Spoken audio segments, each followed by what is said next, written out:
సవాళ్లనే పునాదులుగా చేసుకున్నారు. ఎదురు దెబ్బలనే విజయానికి బాటలుగా మలుచుకున్నారు. అవమానాలు ఎదురొడ్డి పరాభవాలు చవిచూసి రాటుతేలిపోయారు. అవహేళన చేసిన నోటితోనే శభాష్ అనిపించుకున్నారు. కట్ చేస్తే ఇప్పుడు తండ్రికి తోడుగా నిలుస్తూ నాయకుడిగా ఎదిగారు. కూటమి సమన్వయంలో కీలకంగా పనిచేశారు. తొలుత ఓడిన నియోజకవర్గమే ఇప్పుడు ఆ నేతకు కంచుకోటగా మారింది. గతంలో ఆయన్ని ఓడించిన పార్టీకి ఇప్పుడు అక్కడ అభ్యర్థి కూడా కరువయ్యేలా చేశారట. ప్రభుత్వంలో పార్టీలో నెంబర్ 2గా ఆయన నిలబెట్టింది ఆ నియోజకవర్గమే. ఇంతలా ఎదిగిన ఆ నేత ఎవరు? ఏంటా నియోజకవర్గం? Watch the story. పోయిన చోటే వెతుక్కోవాలి, ఓడిన చోటే గెలుపు పతాకాన్ని ఎగురవెయ్యాలి. అవహేళన చేసిన నోటితోనే శభాష్ అనిపించుకోవాలి. ప్రజా జీవితాన్ని మొదలుపెట్టిన తర్వాత మంత్రి నారా లోకేష్ పొలిటికల్ ప్రస్తావన ఇది. ఎమ్మెల్యే అభ్యర్థిగా ఎక్కడైతే తొలిసారి పోటీ చేసి ఓడారో ఇప్పుడు అదే నియోజకవర్గంలో తిరుగులేని నేతగా మారుతున్నారు. టీడీపీలో నంబర్ 2గా రాష్ట్ర స్థాయి పర్యటనలతో ఎంత బిజీగా ఉన్నా పరిపాలనా పరంగా మంగళగిరిలో మాత్రం తనదైన ముద్ర వేస్తున్నారు. నియోజకవర్గ అభివృద్ధి విషయంలోనే కాదు, రాజకీయంగానూ తన చతురతను ప్రదర్శిస్తూ దూసుకుపోతున్నారు. పొలిటికల్ ప్రత్యర్థులకు గట్టి సవాల్ విసురుతున్నారు. నారా లోకేష్ ఇప్పుడు ప్రభుత్వంలో టీడీపీలో అధినేత తర్వాత అన్నీ ఆయనే అన్నంతగా ఎదిగారు. 2014లో టీడీపీ అధికారంలోకి రావడానికి తెర వెనుక పనిచేసిన లోకేష్ 2017లో మంత్రివర్గ విస్తరణలో మినిస్టర్ అయ్యారు.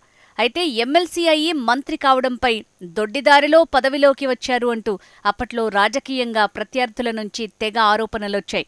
కాగా 2019 ఎన్నికల్లో టీడీపీ అభ్యర్థిగా తొలిసారి మంగళగిరి నియోజకవర్గం నుంచి పోటీ చేసి ఓడిపోయారు లోకేష్. ఆ తర్వాత ఎన్నో అవహేళనలు, అవమానాలు ఎదుర్కొన్నారు.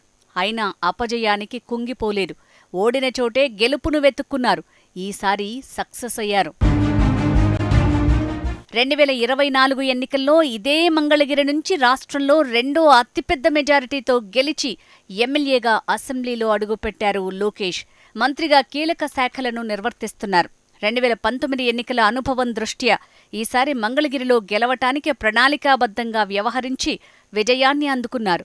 గెలిచిన తర్వాత రాజకీయంగా అక్కడ పూర్తి పట్టు సాధించారు లోకేష్. అన్ని వర్గాల ప్రజలకు దగ్గరయ్యారు.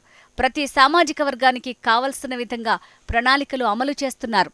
ఇంటి స్థలాలు మొదలు చేనేత హబ్ వరకు అన్ని టైం బాండ్ పెట్టి మరీ పూర్తి చేస్తున్నారు.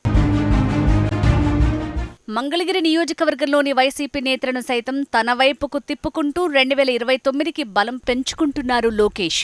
2014, 2019లో 2 సార్లు ఎమ్మెల్యేగా గెలిచిన వైసీపీ నేత రామకృష్ణారెడ్డి ప్రస్తుతం అడ్రస్సే లేరు.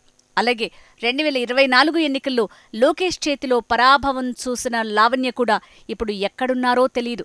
ఇక వైసీపీ ఇన్ఛార్జిగా ఉన్న దొంతిరెడ్డి వేమారెడ్డి వయస్సు రీత్యా లోకేష్కు ధీటైన పోటీ ఇవ్వలేరనేది నియోజకవర్గంలో టాక్.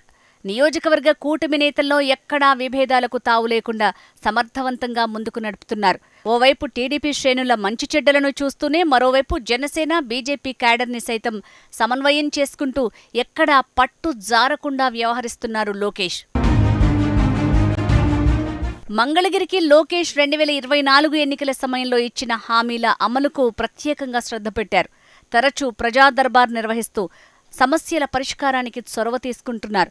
మంగళగిరిని స్వర్ణకారుల హబ్గా తీర్చిదిద్దుతున్నారు. చేనేత వర్గం తర్వాత నియోజకవర్గంలో స్వర్ణకారుల సంఖ్య ఎక్కువ కావడంతో వారి ఉపాధికి బాటలు వేస్తున్నారు. అలాగే పేదలకు ఇళ్ల పట్టాలు పంపిణీ చేశారు. మంగళగిరిలో 100 పడకల ఆస్పత్రి నిర్మాణం జరుగుతోంది.